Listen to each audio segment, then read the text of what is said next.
My name's John Hanachek. I'm a long-term designer and I've been in exclusively in XR for the last 5 years. So this talk's going to be kind of like a little different. I'm going to try and take you behind the scenes of this technology and why it's new, why it's unique, and hopefully you can use some of the insights to create things that no one has ever thought of before and no one's ever tried. So I'm hoping this will be a very inspiring talk since a lot of the other mentors already gave you guys great talks about kind of the basic technology. I want to take a step back and kind of like explore what is this stuff and what can you do with it. So my personal background, I'm a designer and an artist. I basically work at the intersection of creativity, curiosity, and human augmentation. So I have a master's in communication, culture, and technology from Georgetown. I'm going to take these glasses off because the Matrix joke, I think you guys got it. So in 2016, I got that, and pretty much that little trophy thing there, it's a real object. I scanned it as well. My peers voted me the most meta, so this was very honored for me because we were all very meta. It was very discussing, how technology works. What is technology? What is language? And I'm going to try and share some of that with you guys because it really changed my abilities as a designer and gave me a lot of confidence. So I've been full-time XR for over 5 years. I've done my own startups and I've been a lead designer and a product designer for multiple different headset-based technologies. And I guess I have a focus on kind of real world, using XR for the real world. So with Avatar Medic, I'm working on first responder training, command and control, and even robotic control using holograms or digital twin. Then I worked at Bad VR using wireless signals visualization and command and control interfaces. And then most recently, I was at Nanome, basically leading the product and interaction design for the XR. We redesigned the entire product, which was really cool. And I'm going to show you more about that. And just doing a ton of prototypes, testing, road mapping, scoping. I've done it all. And that little picture there is just from 2018 when I kind of first went from 2D XR to joining the full, or sorry, 2D UX design to jumping full into what I know is the future, which is this immersive technology. I'm just going to do a quick rundown. Here's Avatar Medic. This is back in 2019 on the HoloLens. How do you use virtual objects to create training that scales into the real world? So you can connect those dots. I was actually a lifeguard, an ocean lifeguard as a younger person. So this was really near and dear to me to try and say, how can we take training beyond the old crusty mannequins and into the future so that everyone can have access. This was a project we did for NIST as part of a challenge, command and control interface. All this stuff looks a little weird on the 2D video, but in the headset, it's a beautiful map with depth and everything. I'm not going to spend too much time on these. If you guys want me to come back to them, you can let me know in the end. But just giving you this one's the robotic control. Uh, so got on the news for this. Basically, this is using Unity to use the virtual representation of this robot to let people command the robot through XR. So this was kind of where my work is headed more now, is like using physical reality objects with the virtual reality. And you can see in the Unity screen there, it's like basically they see the hologram of the robot and they can control it. And this was a really cool experiment. I'm really want to do more of this because, young people all of a sudden, pretty much anyone could show up to this robot and control it. And that's the power of XR, is it makes things visible that were never visible before. Hint, hint. Here's some stuff from Bad VR. I can't show too much because it's government related, but this actually was from a time, a lot of this work was actually before ShapesXR existed. So if you're joining the field now, you're really lucky to have ShapesXR because we used to have to use things like Blender and Unity and all kinds of stuff. And now we have a more unified thing. But I just want to show you some of the work that, I was doing as a designer, was trying to think about how do we make heads up displays? How do we visualize information? In this case, Bluetooth signals, using Unity. And the point I want to show kind of here is like, as a designer in XR, you're going to be using all kinds of tools. And the point is, trying to get that sensation of experience and what have you. So finally with Nanome, I'm going to show you guys some more of this in a little bit, but it's just kind of high level. Like we did a lot of different iterations. We did style things. You did all kinds of prototypes. And this was really fascinating to work with these molecular structures, which are three-dimensional. So we'll get back into that later because let's get into it. Okay. So, what is real? Huh? How do you define real? etc. So I want to share this perspective with you, which is that language is effectively a private hallucination. Okay. When we speak about the world, we're using these symbols and we're thinking things in our mind. When we try to explain something to someone, we're using little symbols and words and trying to trigger something in their mind. And this is the study of semiotics specifically. The discipline is called semiotics, and more generally communication. So here's the basic schema of semiotics. This is semiotics 101. And I'm showing you this because I think it's very important to understand how does communication really work? You have your world or your object. In this case, it's the spoon, the sign vehicle, which could be called a word or a graphic. In this case, it's the word spoon. And then here's the important part, the interpretant. It's the technical term, but he's got his little spoon in his mind, right? This is how it works. We're doing a closure. There's a gap between what we want to describe and how we talk and how do we get understanding. So this triangle here is really important, and it's going to be even more important for XR because XR is a new medium, and I'm going to explain why in a moment. But I do want to forward something that really changed my perspective back in 2017 when I heard it from Michael Labroche, who's the chief scientist at Meta Reality Labs. Basically, the reality we experience is a construct in our minds based on highly incomplete data. It generally matches the world, but it's not a reflection of reality. It's just an inference, the most probable state of the world. So when I heard this talk back in 2017, it really got me extremely excited for XR because this is a new medium where you're engaging with that illusion directly. But the point of the no spoon and the matrix jokes is I want us to be thinking about how reality is already virtual. So what do we want to do with it? And I also want us to be thinking about the difference between the old medium of like this 2D screen that we're talking on and kind of the new medium of XR. So a lot of us are familiar with this concept of the treachery of images, the famous art, because an image cannot function as the thing that it depicts. This is not a spoon, right? The famous, this is not a pipe. But this is not a spoon. It's an image. However, XR is a little weird, okay? This cannot function as a spoon, but XR is different. It uses clever illusions to be not just a media on a screen, but an actual experience happening to people. I look at it as a kind of shared imagination that is enacted through your embodiment and your perception. So XR can actually begin to function as that which it is representing. So I ask you, is this a spoon? With XR, you're getting a lot closer to something that is no longer an image, but actually an object or an experience. Now, I'm not filling my belly with this virtual soup, right? But unlike the image, this is beginning to stand in for that which it represents. Okay. And this is something really important that's kept with me through my entire career so far is XR, it's new, it's different. Treat it that way, right? XR has a different foundation than a lot of other media. It's basically perception, embodiment, and environment. This is how I break it down. Perception is how are you understanding what you're seeing? And XR uses an illusion. So I'm doing, this is stuff from Michael Labroche himself, the Morpheus of XR, where that image on the bottom right moving there, that video, this a completely physical object. It's an illusion that makes it look like you're seeing depth. The image on the upper left is a simple schematic of how XR headsets work. So I'm showing this to you because I want you to understand that XR is a perceptual medium. It's effectively a trick. So that means you do need to be mindful. There's technical reasons for why you need to be mindful, like vergence accommodation and stuff like that. But for creativity, for design, I think you need to be mindful because there might even be things you could do that no one's thought of. So if you only treat the medium as the illusion it shows you, you might miss out. Versus if you're able to remember, it's an illusion, you'll be able to work with it better. At least that's how it's worked out for me. And we talk about embodiment.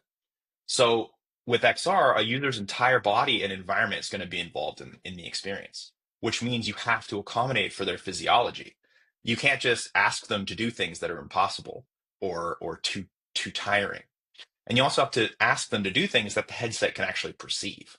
So here's some examples of stuff I like to do, going into shapes and drawing out curves of extreme arm like really far arm movements versus really close, trying to understand how easy it is for someone to do something. And universities do ergonomics research all the time. So you can actually look up university ergonomics research. And I recommend that you do so because we're still in the early days of this and people are still trying to figure out how to make this the most comfortable. So, like this bottom right image of the wrist menu alignment, they basically empirically studied, it's called Armstrong. You can look it up for yourself. They studied, how easy and quick is it to and accurate is it to touch different areas on the wrist. So while you might, as a designer, have a cool idea, if you combine your cool idea with the reality of the embodiment, then you're going to be able to create something that is actually usable. And this is the big difference that I've noticed between successful XR and demos is you need it to be truly usable by a person and also by lots of people. So they have different abilities and things like that. So you'll want to be thinking. I tend to tell people that accessibility is not just about accommodating others, it's about making the whole design better for everyone. So, and then finally, we have the environment where you're dealing with things like world mesh and you're dealing with world origin as well, which has a lot of little details in it that if you guys want to know more, I can go back to it. But that's actually one of the tricky things is dealing with origins, especially in multiplayer. And then there's the newer stuff of semantic tagging, which basically means, this is a meta kit. It labels stuff like tables, walls, chairs, stuff like that. So when you're dealing with XR, you have this incredible, I like to think of it as like a unified plurality. Okay. It's lots of different things that are all put together into these incredible headsets. But technically, as a designer and a developer, you should understand that these are separate things. You've got head pose tracking, eye tracking, hand tracking, microphone, all the way down to unique, weird things like EEG, brainwave reading, even fMRI, or as you saw with my work, potentially even robots. So when you're thinking about building an XR experience, I don't want you to get stuck using only kind of the standard stuff or only one or two things. You really want to be thinking about how all of these different technologies merge together to create one experience, one incredible illusion that can do anything you'd like. In a practical way, you've got stuff at interaction fidelities. This is kind of like my bread and butter as an interaction designer.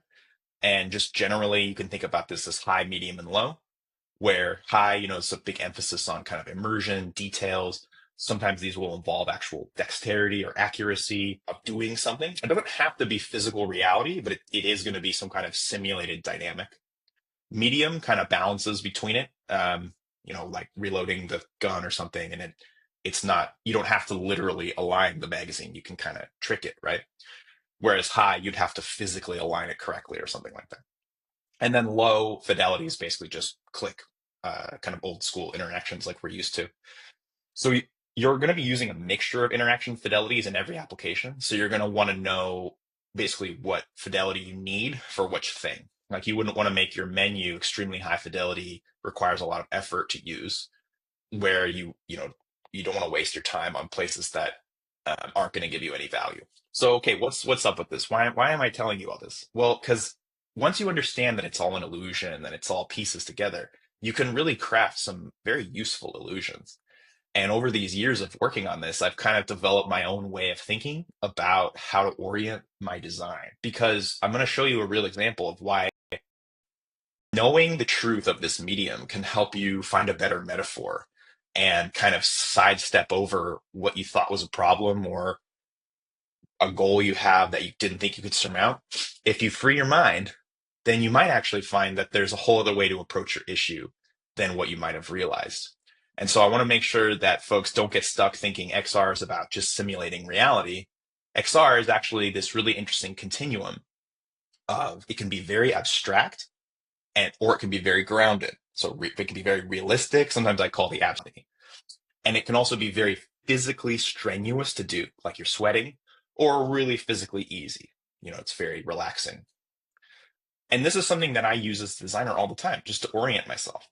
So let's just take a look. Something like a Beat Saber, that's pretty abstract. There's no lightsabers and flying cubes in real life, and it's very strenuous. Something like Supernatural is kind of similar, but it's a lot more grounded. So they're both very physically strenuous, but it's more grounded. So I hope you can start to see as a designer, you can orient yourself to different ways of approaching your problem. Shapes, very abstract, but it's pretty easy to do, right? It's not trying to be difficult.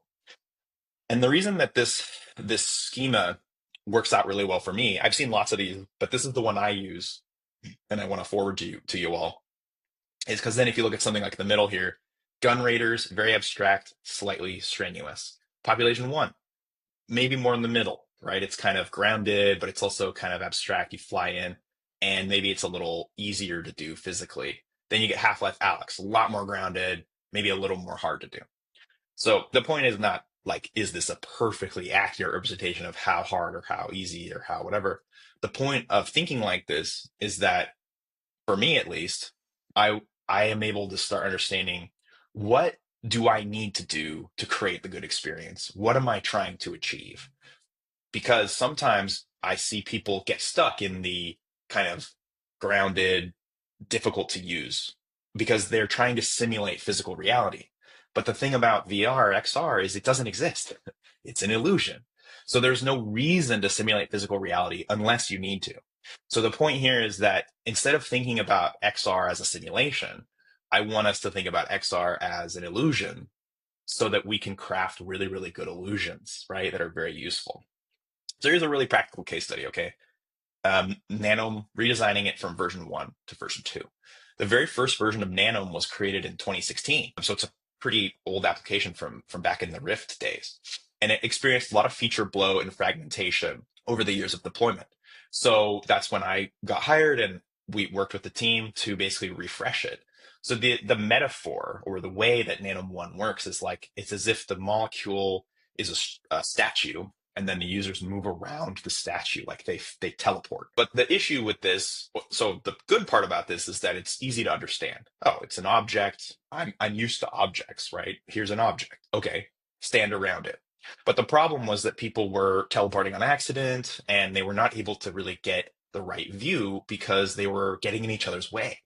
So, little hint, right? We simulated reality, but now we have the same issues of reality. So when it came time to do the redesign of Nanome 2, we started just basically from scratch and used more standard floor. So no longer like a tile system, and the more standard XR interaction toolkit floor of teleporting and free motion and all that stuff, because we wanted to test it with the users.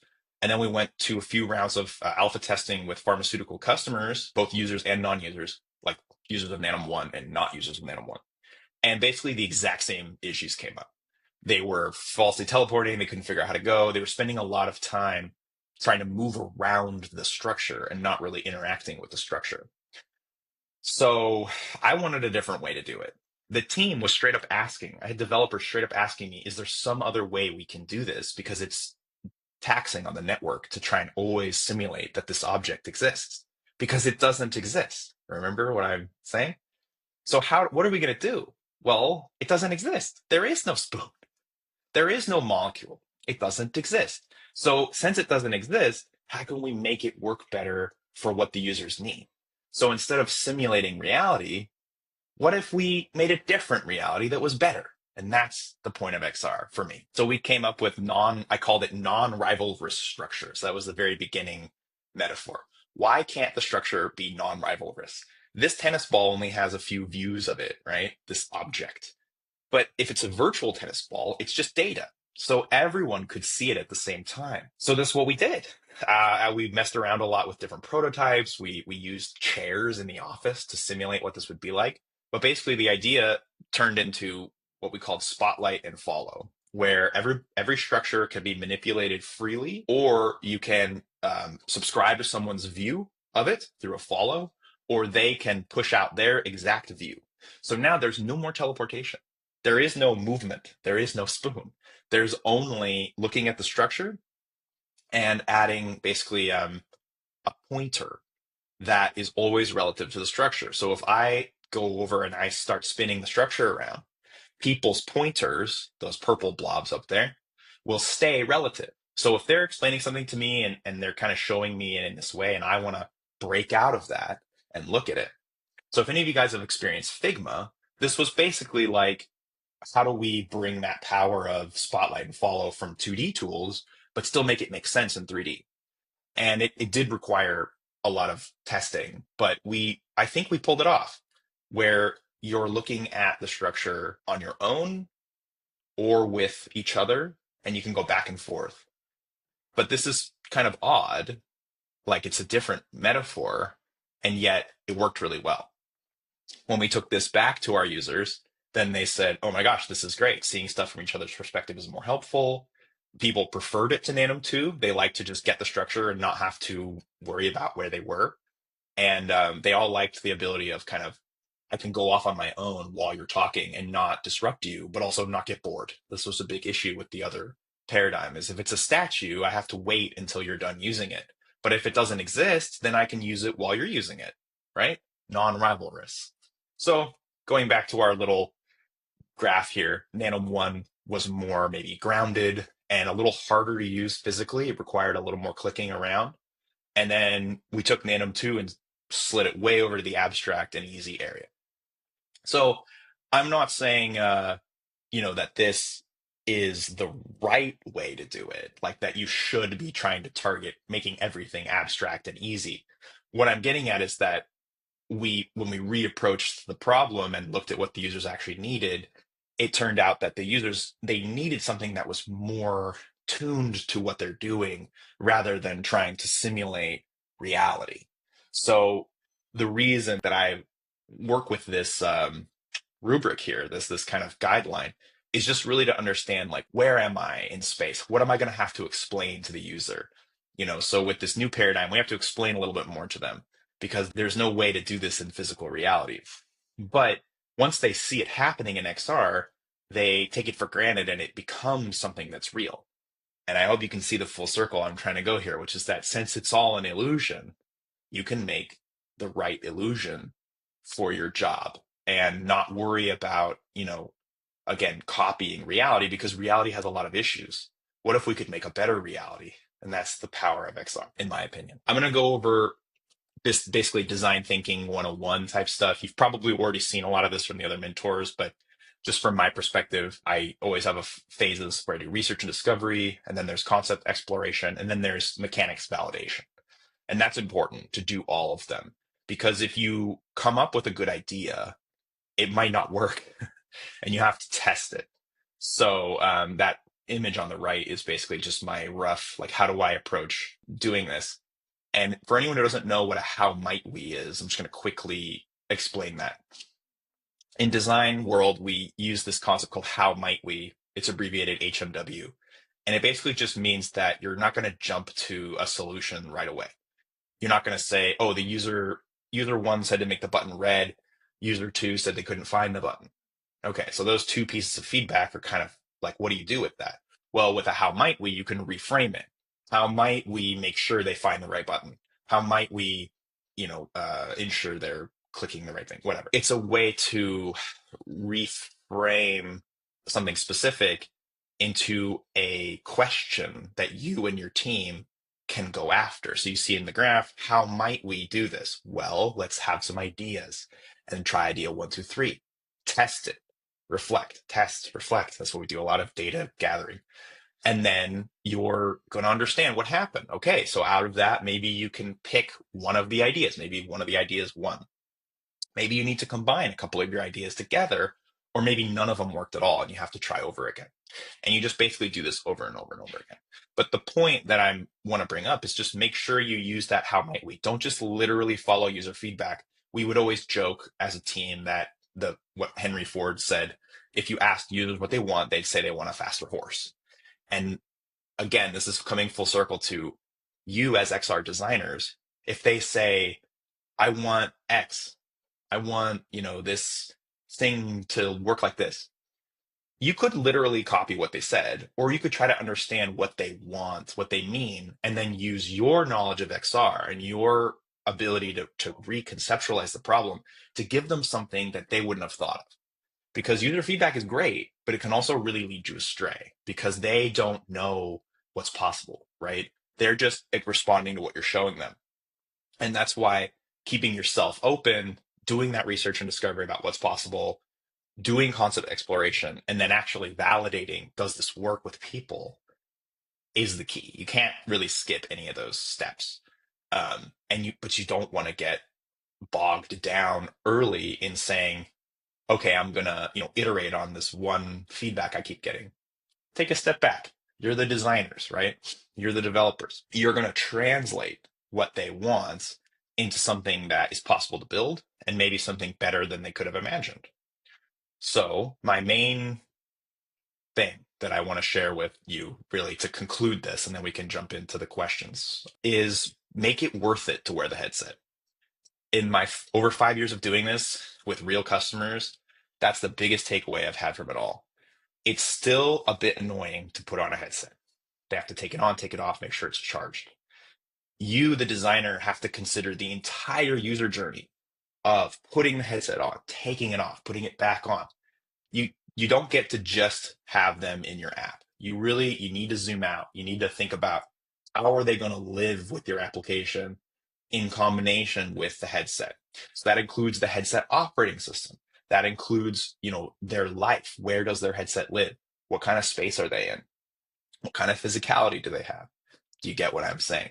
It's a whole, you're engaging the entire person. But the crazy thing about XR is it can literally achieve things that no other medium has ever done, ever. There's no way to create on a screen what can be done in XR. And if you know the true nature of XR from this talk gives you the little breadcrumbs, and you could for sure go deeper.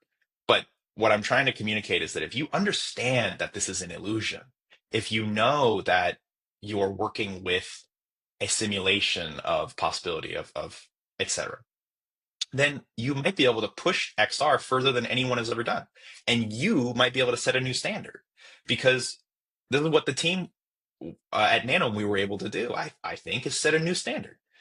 Don't make a statue, make a non-rivalrous statue. Don't have it be an exact simulation of the way objects work in the real world. Have it be something that helps the user. And I think people will copy us. In fact, I'm almost certain that people will copy our follow spotlight thing because we copied it from 2D. That's the best part about design, is you kind of get to look at each other's concepts and say, okay, how can I adapt that? You get to look at the user needs and say, how can I fulfill them? You get to look at your own goals and say, what's the best way to express this? And of course, the important thing is you gotta free your mind. Okay. This is you guys. You're about to jump off and build stuff that no one's ever seen before. But it starts with that free mind, right? I think for me, my career started that way. I got the opportunity of starting back in 2017, 2018, when this technology was completely new. We didn't have any toolkits. We didn't have any shapes. We didn't have anything. So that was annoying and hard, but it was also really good for I know the truth about how this technology works. So when people give me a framework, I know that that's just one way XR can be. I don't get stuck in that framework. And that's what I want to communicate for anyone here that is newer to this. If you're more of an old timer like me, maybe you're just laughing along, that's great. But I really want to make sure that we all kind of have that perspective. This stuff it's all an illusion. So what are you gonna craft with that illusion? So this is the end of the slide. Thank you. Yeah, I hope it It was didn't more. pull everybody over too hard. Yeah, go ahead. No, no, no. It was like more like, how do you think out of the box? Like, I never thought about this. So super, That's super what I'm cool. hoping is I'm hoping after this, I'm accepting everybody and I want to see what you make that totally surprises me. Where it's like, oh, I never Hmm. thought of that. Because that's the best part of working in this technology for me is approaching a problem again with fresh eyes, with that free mind and saying, what can I do? And really, you guys this is my final thing is I think you guys really I want you to really consider that each one of you listening to this and working, in your teams and stuff, you have a chance to literally make a new standard for XR. We are still really early in the game. And that's what I was hoping to make sure I communicate to all you folks is like, don't get stuck with what's being given to you because that's just the best thing that us in the industry could figure out right now. You might figure out something that's totally better, and we're all probably going to steal it later. So don't get stuck, right? Try to innovate. And also don't worry about it if you end up using a standard tool. That's not the point. It's not to say you can never be grounded or you can never use standard tools or whatever. It's just the point of consider what this stuff really is. And then you might think of something that surprises you. What's my favorite type of XR interaction? I don't have a favorite type per se. It's more about how do you deliver the value you're trying to deliver. So going back to the fidelities thing, like I like all these types because let's say I'm building a training application, right? I might need the menus to be really easy to use, very low fidelity, and then I need the step that's actually teaching the person something. That's got to be really high fidelity because if they don't know that, they they'll screw up later. So the reason that I'm not answering your question is because I don't think there is an answer, at least for me as a designer. It's like you use what is going to work best and also what you can implement. So there is an element of like, if you can't achieve something or when you test it, the users are never able to put your virtual object together or whatever, you might have to scale it back. So my favorite interaction is usually the most optimized for what I'm trying to do. And when it comes to like the spectrum of AR, VR, MR, I tend to use the term XR, extended reality, since it captures basically, for me, it captures all these different inputs and outputs. And I tend to think about this just in terms of, am I going to be addressing the physical world with the user's voice? Or am I going to be doing their hands and their eyes? Am I going to show them something with the visuals? Am I going to do audio? I don't really bother with the words, to be honest. I just focus on the inputs and the outputs and what I have access to and what I'm trying to achieve. I think the word XR is best compared to spatial and all the other terms that everyone uses. So, and that's Um, something I'm just gonna say really quick is the spatial thing is it's interesting, but I hope in my talk I can convince you guys that these things are not technically spatial computers. That's just one part of them. Just one part is that they can perceive the reality. But the truth of XR is that it's an illusion, right? Even the headset is having to scan the world and try to understand it, which means it doesn't really see space. The headset itself sees its own illusion of reality. So as a designer, I've actually literally had to deal with that. Like we were trying to do something where mhm. the headset was getting fooled by bad lighting conditions. So we had to actually pull that out because our idea wasn't working. The headset was getting tricked. So this is the thing is if you understand more high level what XR is, then you're going to hopefully be able to create more useful stuff. So let's see. There's one more question. What interaction types paradigms that have not been explored? This is a great question. I think this talk is me trying to like get everyone to start thinking like that. Like, yeah, wait, what haven't we tried yet? I don't know if I have a good answer. I think the work that we did with Nanome was an interesting one because that was actually something that I think was not explored very well, which is like, how do I treat 3D data almost like it's a document where everyone can be part of it, but they don't have to physically be part of it. Like they don't have to literally like what am I saying? Like, I actually think exploring, I'll use the little continuum here. Exploring this side of it, the abstract, easy side of it, is something I don't see folks maybe do a lot. Even though I have these examples, I still think that a lot of folks they think that VR is supposed to be really grounded and like a simulation of reality or a spatial computer that understands space.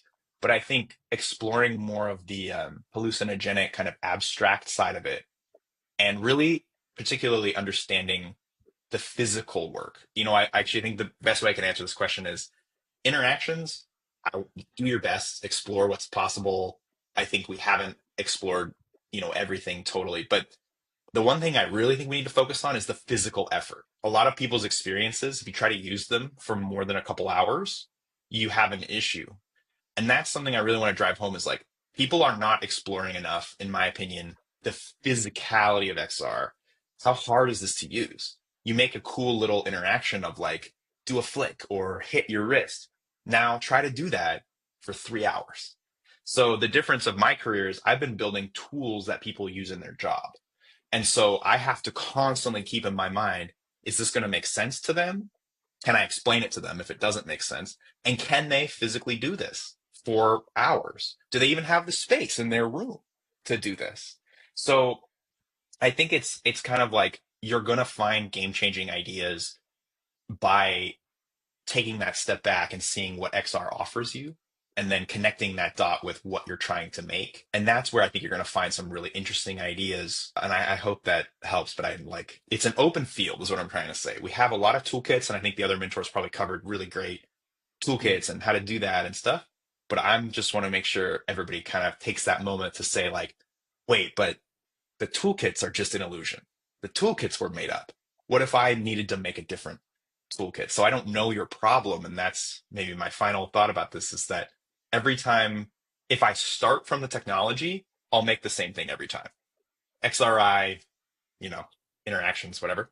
But if I start from the problem or my goal or my fun art idea and try to figure out how to make that work using technology, well, then I might surprise myself. And that's what we did at Nanome is we just basically started over and said, instead of trying to work with what we were given, let's create something we need and then make it work.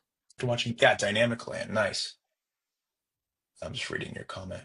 Yeah, so Dynamic Land's a big inspo for me, honestly. If you guys don't know Brett Victor, I highly recommend taking a look at Dynamic Land. It was kind of part of the innovation for Nanome is that you are creating this co-located experience where you're all engaging with data and basically engaging with knowledge together. So I think XR becomes a medium for thought when you're able to detach yourself from using XR as a simulation of reality. Because people can think, Brett Victor likes this phrase, try to use your tool to let people think unthinkable thoughts. Okay. So he uses the example of the invention of calculus. Before calculus, you had to do all these other math nonsense things. And then they invented calculus. And now we can do all these complicated things. XR itself is like that for me, where in the past, you had to focus on what you could represent and you had to, deal with images. But now with XR, you can actually deal with experiences. So now that's why I call it a shared imagination because, right, we used to only think privately. I say spoon and you guys think in your brain a spoon. Or I show you an image and then you have to interpret that. But XR is a little different, right? It's new. So it gets us a chance to actually go inside of your mind. Or you could create your mind and then take someone there. That's what the scientists use Nanome for. They basically they take their mind and they put it out onto the structure. They add labels, they put measurements, they put stuff. Then they bring their colleagues in with them. And now they combine their knowledge. So they basically align their understanding of it by using this much more robust experience of the XR, where it used to take them, hours to try and communicate on a 2D screen. Look, it's the spoon. It's like this, and nobody can see the edge, nobody can see anything. And then they just jump right into XR and go, oh, I see, it's this big. Or, oh, that's that distance from this. So you're taking something that's completely imaginary that chemists could talk about, but now you're making it physical, an experience that people can have. So like me, when I joined and I didn't know barely any chemistry, I was learning along by basically being inside of their imagination, not just reading a book. I'm like in there with them. So I think understanding that we're creating this illusion of perception and it's also embodied and it's also dealing with the environment means that if you want to do so that's why dynamic land is so amazing, right?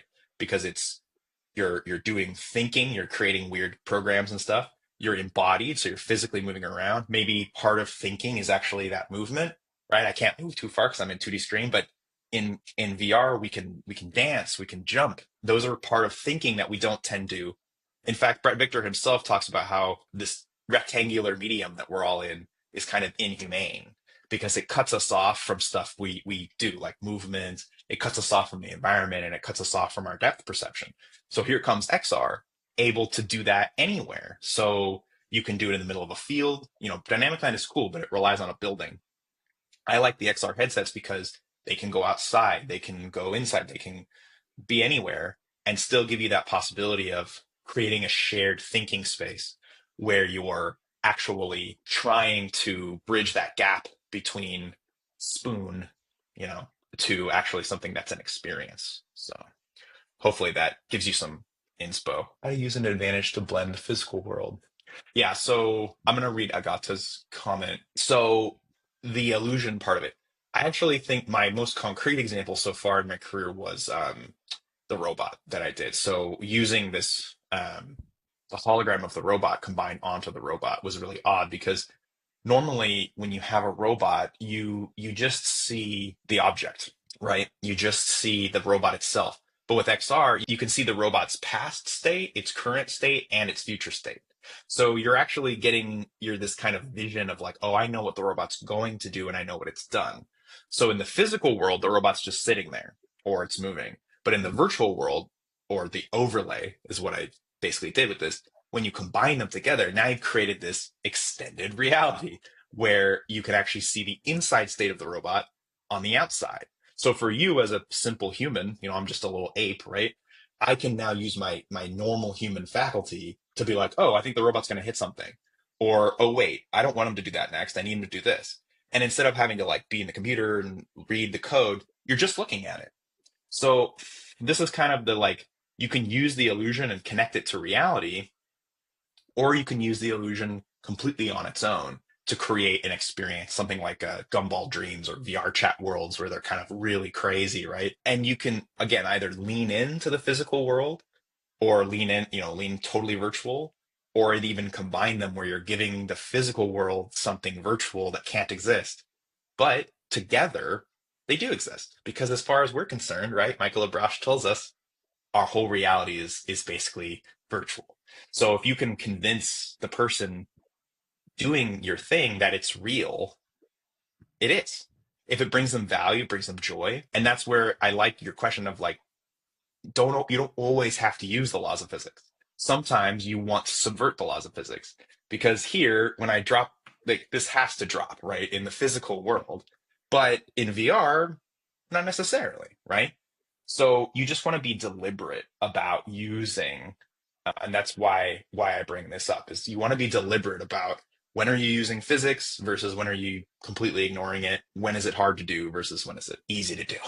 So I have a blog, so it's kind of a shameless self plug for my spatial design blog, which I kind of go into more of like the technical side of this. Somebody asked which was the XR design worth mentioning. I can kind of go over that really quick. I think I deliberately picked these examples because I'm fascinated by all of them.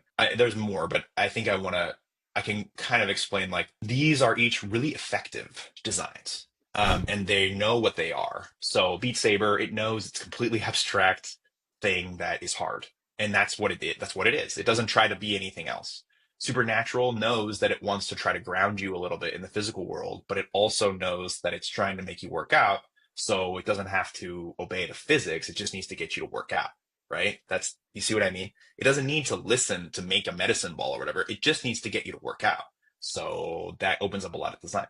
Half-Life Alyx is really amazing because it combines this super realistic world. However, if you play it, you notice it's not a perfect simulation. Like when you reload the thing, you can't miss or you can't totally screw it up. It gives you a little bit of help. So it's an important one because you can go really far. You notice I didn't put it all the way to the edge of grounded because like I can't disassemble the gun and break it, right? It still gives me a little bit of helper. So it's that balance of like those designers knew that they wanted it to feel immersive, but not be frustrating. And this is the big thing about XR that I pay attention to is like you can't if you're just going for realism or whatever you're trying to go for, you have to make sure it's not frustrating. So if it's too realistic, now you've created this huge issue. If it's a training thing and it's supposed to be hard and frustrating because they need to learn how to do it, then that makes sense. But if it's a video game, why would you make it unnecessarily complicated? What are you trying to optimize for? So that's like then Gun Raiders is really fun because you have to hold your arms up like this to fly and then kind of go like this. So that's really abstract, but it adds this other element of like difficulty that is kind of fun. And then, Shapes is like the most meta one of all because it's the design tool to design other tools. But I will say really quickly about Shapes is that I put it on this graph because you have to remember as designers that Shapes has its own metaphor. Shapes works a lot like I was telling you guys how Nanome 1 works. An object in Shapes is something that exists and you move around it or you move the world. And the reason I'm bringing that up is because we used Shapes to design Nanome 2, but I had to deliberately not use Shapes to finalize the design because Shapes comes with its own metaphor. So I hope you understand what I'm saying is that every tool you use already had a bunch of choices made by designers about how it works. So if you want to stay totally pure and focused on your outcome, you just need to be mindful that Figma, Shapes, all these softwares, they all have their own metaphors. And you just need to make sure that you don't let their metaphor leak into your project on accident, right? So you have to control, like, okay, I know Shapes XR does this a certain way, but it's not the way I want to do it for this project. So I'm going to keep a boundary on, how I approach this or how I explain it to people. That's why we actually straight up started using office chairs, like physical office chairs, because they let us do little play acting with each other. So I guess hopefully that answers your question. It's like there's all kinds of wonderful XR designs, but what really gets me is ones that are effectively doing what they're supposed to. That's another Matrix line. If the one's doing what they're supposed to, they do it all the time. You never know, but you don't want those vampires, werewolves, and aliens unless you do, right? Unless you, I'm hoping that you'll all see you can be really deliberate about what you're giving your user. But I have seen other XR designs that fail because they didn't really consider what they were offering, what their metaphor was. They just made a thing and then it doesn't connect. So you want to make sure, like all these examples I put up here are deliberately pretty different, but also really similar. And there's so much place you can play as a designer, even if the idea feels old or the concept has like been done a million times. There's probably another way to do it that no one's thought of, or you could take it to a different dimension that no one's thought of. You could combine it with the real world more, or take it away from the real world, or mix. And there's so many things that you can do with XR that the point is you definitely want to explore experiences, go use a lot of them, but also hopefully take this perspective with you of like, what do these share in common? What are they different? What is this making me do? How does this make me feel versus the other one? So all that type of stuff. It's not a specific answer, right? Or it's kind of specific, but uh, yeah, wristband system. Totally. This is great. That is a new interaction paradigm. I'd say it probably fits on an input. It's somewhere here like controller and hand, right? But it's different. It's a little bit new. It's you don't have to physically grab a controller, and you also don't have to worry about line of sight, for the hands, right? If you take the hand away from the headset, it can't see your hand anymore. That's what I mean by the headset is also perceiving reality. So you have to make sure your stuff works. The wristband opens up a whole new thing for interaction. But I hope after this talk, you can see for you guys, that might seem specific, but it's actually just fits right back into this XR where you're thinking, okay, I could build an application that would let the user do it with controllers, with pure hand tracking, and then maybe they could add the wrist in. So as a designer, what I often think about is like, what's the most likely setup that a customer is going to have or a user or whatever? And then what are like the ways you can make that better? So they'll always have access to hand tracking. They'll always have access to a controller. But then if they get access to that wristband, do you change your experience a little bit? Make the design, slightly different or whatever. So I think the point of this talk is that we haven't figured this out yet. There's not like a pure like computer mouse, QWERTY keyboard thing for XR, including keyboards. Like, don't if you can figure out a better way to do a keyboard, you could make all of us really happy. There's certain things in XR we still haven't figured out. So as new stuff gets added and new ideas are brought in and new technologies from, Orion wristband to maybe brain reading, eye tracking, whatever, you as a designer can just be like, oh, okay, this is just an affordance. That's the word we use, affordance for me to work with. Instead of thinking about it as like, oh, I'm going to make an app for the wristband, you can take a step back and be like, well, how would using that wristband fit into my other design? How could I make an app that would work across a bunch of different ways of working? If their controllers are dead, can they use their hands? If they have the wristband, then I'll turn off the I'm not going to go too deep into it, but the point is like we're getting a lot of cool technology. And I think we're going to look back on this time and be like, that was kind of old. Like, remember old cell phones that were like plugged into your car and stuff and they were huge? We're kind of in that era. I kind of feel like we're in maybe the Macintosh era of computers where there's a lot more to do. And so as a designer, if you are able to kind of take a step back and realize, all this technology is an illusion, then you're going to be able to figure out, well, what's the best tool for me to craft my best illusion? And it might be the wristband, it might be, you know, it might be no interaction at all. That's another thing. I'll end here. It's a bit of a weird one, but sometimes good interactions are no interactions. How can you think about the user not even having to do anything? So every decision you make is going to all combine into this new medium in a way that's never been possible before. And it also means that you've got more risks and you need to test stuff. So that's my final thing. It's like try things. Don't just get stuck with what's given. Understand what you're doing, understand your options for how to solve that, but then try stuff with yourself, with your friends. Ideally, if you work at a company or whatever, you can get users. You can find users, around. And if you're going to test stuff in like Shapes XR or whatever, just understand that I have to do this a lot. I have to explain, okay, this is how the prototype is supposed to work, but here's some of the limits of the software. So when I tell the users, I have to get them to imagine. So what's interesting is we're still kind of in this era of like you're using real technology with imagination, which is why I wanted to forward this concept of semiotics is like you as a developer of software,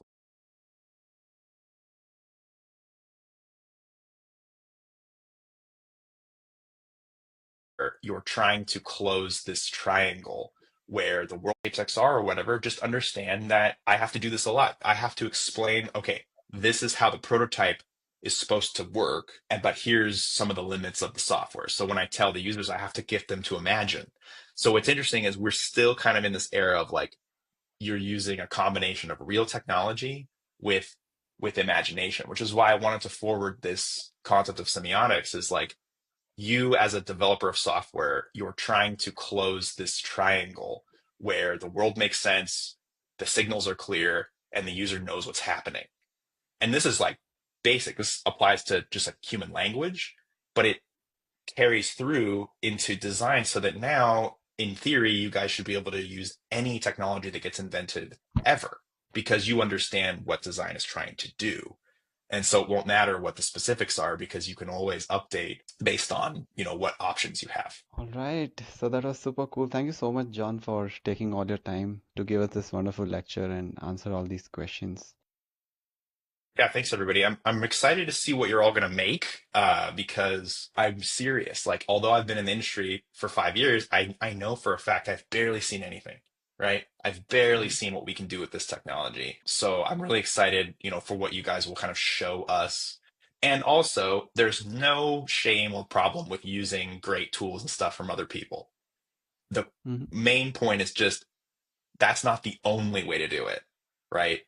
It's an illusion. So you might think of something that no one's thought of, and that's totally valid.